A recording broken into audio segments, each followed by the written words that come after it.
الحمدللہ وکفا والصلاة والسلام علی سید الانبیاء محمد المصطفیٰ وآلہ المجتبی واصحابہ الاعلاء اجمعین. اما بعد، اعوذ باللہ من الشیطان الرجیم. بسم اللہ الرحمن الرحیم. ثانی اثنین اذ ہما فی الغار. صدق اللہ العظیم. ان اللہ وملائکتہ یصلون علی النبی یا ایھا الذین آمنوا صلوا علیہ وسلموا تسلیما. اللہ رب محمدا صلی علیہ وسلم صلاۃ و سلاما علیک یا سیدی یا رسول اللہ. الصلاۃ والسلام علیک یا سیدی یا رسول اللہ وعلی آلک و اصحابک یا خاتم النبیین. اللہ رب العزت کی بارگاہ میں حاضری پیش کرنے کے بعد آقائے دو جہاں محبوب خدا احمد مجتبیٰ جناب محمد مصطفیٰ صلی اللہ علیہ وآلہ وسلم کی بارگاہ اقدس میں ہدیہ درود و سلام پیش کرنے کے بعد میرے نہایت ہی معزز و محترم حاضرین و سامعین کرام، آج ہم اللہ رب العزت کے ان پاک بندوں کی پاک محفل میں حاضر ہیں کہ جن کے بارے میں اللہ رب العزت قرآن مجید میں ارشاد فرماتا ہے کہ یہ میرے پاک بندے جب عبادت کر کے ولایت کے ایسے مقام پر پہنچ جاتے ہیں کہ ان کے بازو بھی میں بن جاتا ہوں، ان کی زبان بھی میں بن جاتا ہوں، ان کی آنکھیں بھی میں بن جاتا ہوں، اور جب وہ اپنی زبان سے بولتے ہیں بظاہر تو وہ بول رہے ہوتے ہیں لیکن ان میں خود خدا بول رہا ہوتا ہے. اور ان بندوں کو یہ مقام کیسے ملتا ہے؟ کبھی بھی کسی بد عقیدہ کو ولایت نہیں ملی، کبھی کسی بد عقیدہ کو ولایت کا مقام و مرتبہ نہیں ملا. ولایت اسے ملے گی جو سیدنا صدیق اکبر کے مقام کو جانے گا. حضرت ابوبکر صدیق رضی اللہ تعالیٰ عنہ، آپ کا مقام و مرتبہ اتنا کہ کسی کی صحابیت کی گواہی کسی فلاں صحابی نے دی، کسی کی صحابیت کی گواہی کسی تاریخ سے ملی، کسی کی صحابیت کی گواہی کسی اور حدیث سے ملی، لیکن صرف ابوبکر صدیق رضی اللہ تعالیٰ عنہ آپ کا وہ مقام و مرتبہ ہے کہ آپ کے صحابی ہونے کی گواہی خود خدا نے سورۃ توبہ آیت نمبر 40 میں دی کہ جب ان کے صاحب پریشان ہوئے تو محمد عربی نے اپنے صحابی یعنی ابوبکر صدیق کو یہ تسلی دی تو رب نے بتا دیا کہ کئیوں کی صحابیت کی گواہی حدیث سے ملی، تاریخ سے ملی، لیکن ابوبکر میرا وہ پاک اور پیارا بندہ ہے کہ جس کی صحابیت کی گواہی میں خدا خود دے رہا ہوں. یہ مقام و مرتبہ جناب ابوبکر صدیق رضی اللہ تعالیٰ عنہ کا ہے. اور آپ کا مقام و مرتبہ کہ آپ رازدار نبوت بھی ہیں. وہ کس طرح؟ نبی کریم علیہ السلام نے حدیث بیان فرمائی. آپ فرماتے ہیں صحابہ کا جمع غفیر ہے. نبی کریم علیہ السلام نے فرمایا کہ ایک بندے سے رب تعالیٰ نے پوچھا کہ اے میرے پیارے بندے، میرے پاس آنا چاہتے ہو کہ دنیا میں رہنا چاہتے ہو؟ اس بندے نے عرض کی کہ یا رسول اللہ، میں تمہاری بارگاہ میں پیش ہونا چاہتا ہوں. یہ بات سن کر جناب ابوبکر صدیق رونے لگ گئے. کسی صحابی کو نہیں تھا معلوم کہ کیا معاملہ ہے، کیا بات ہے. جناب ابوبکر صدیق رونے لگ گئے. کچھ عرصہ بعد نبی کریم علیہ السلام دنیا سے ظاہری تشریف لے گئے.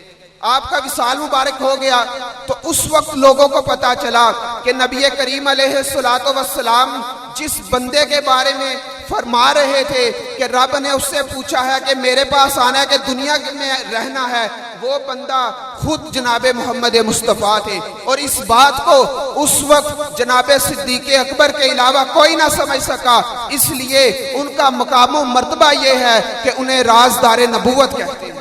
وہ شخص کہ جو نبوت کے رازوں کو جانتا ہے اس شخص کا نام جناب ابوبکر صدیق رضی اللہ تعالیٰ.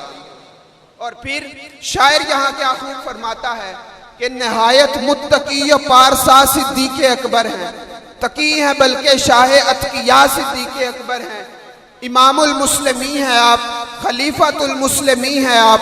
نبی نے سردار جنتیوں کا جن کو کہا وہ بھی صدیق اکبر ہیں. سبھی اصحاب و آل سے بڑھ کر مقرب ذات ہے ان کی، رفیق سرور ارض و سما صدیق اکبر ہیں۔ میرے صدیق اکبر رضی اللہ تعالیٰ عنہ آپ کا مقام و مرتبہ کیا ہے، اور جو عقیدہ میں بیان کرنے لگا ہوں یہ صرف میرا عقیدہ نہیں بلکہ قبلہ شیخ الحدیث و تفسیر حضرت علامہ پیر سید محمد مراتب علی شاہ صاحب رضی اللہ تعالیٰ عنہ آپ کا بھی یہی عقیدہ، اس کے بعد قبلہ شاہ جی کا یہ عقیدہ، اکرام شاہ صاحب کا یہ عقیدہ، حضور پیر سیال غریب نواز کا یہ عقیدہ، حضور پیر پٹھان کا یہ عقیدہ کہ افضل البشر بعد از انبیاء امام الرسول کے جو سب سے قریب ترین بندے اور افضل البشر بعد از انبیاء خلیفۃ المسلمین امیر المومنین جناب ابو بکر صدیق رضی اللہ تعالیٰ عنہ آپ تمام صحابہ و اہل بیت میں سب سے زیادہ افضل، سب سے زیادہ مقرب اور نبی پاک کے سب سے زیادہ پیارے تھے۔ جناب ابو بکر صدیق رضی اللہ تعالیٰ عنہ کی شان اہل بیت اطہار کے افراد بیان کرتے ہیں۔ مولا علی مشکل کشا شیر خدا رضی اللہ تعالیٰ عنہ آپ کے صاحبزادے جناب حسن مجتبی رضی اللہ تعالیٰ عنہ آپ اس حدیث کو بیان کرتے ہیں اور آپ فرماتے ہیں کہ مجھے یہ حدیث میرے والد مولا علی شیر خدا نے بیان کی۔ یہ حدیث مبارکہ مسند احمد بن حنبل اس کا باب مسند علی ابن ابی طالب حدیث نمبر 602۔ مولا علی شیر خدا رضی اللہ تعالیٰ عنہ آپ فرماتے ہیں کہ میں نبی اکرم صلی اللہ علیہ وآلہ وسلم کی بارگاہ میں حاضر تھا، فَأَقْبَلَ أَبُو بَكْرٍ وَعُمَرُ، حضرت ابو بکر صدیق اور عمر فاروق تشریف لائے۔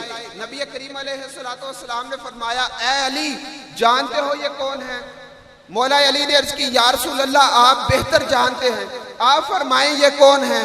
نبی کریم علیہ السلام نے فرمایا حاذان سیدہ کہول اہل الجنہ والشبابہا بعد الانبیاء والمرسلین، اے علی وہ جو دونوں ابو بکر صدیق اور عمر فاروق تشریف لا رہے ہیں یہ جنت میں نبیوں اور رسولوں کے علاوہ تمام جنتی نوجوانوں کے بھی سردار ہیں، اور جنت میں مقام و مرتبے کے لحاظ سے جو بزرگ ہیں ان سب کے سردار بھی جناب ابو بکر صدیق رضی اللہ تعالیٰ۔ یہ مقام و مرتبہ میرے صدیق اکبر کا۔